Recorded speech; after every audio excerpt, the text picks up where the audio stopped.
to the agriculture is the first class in the animal science, plant science, and PSTS pathways. In this class, we learn about the materials and tools we used in engineering and mechanics and plant science, animal science.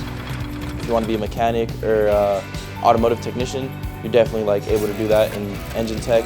Engine Tech offers you a small engines credential, so they get to a workplace or college and they'll look at it and give you a better class. You can get hired immediately. In Welding Tech, you can be a welder, learn how to create things or fabricate things using your hands and your brain. In landscape construction and maintenance, students learn about plant selection and landscape design. Students can take the certification exam for landscape industry certified technician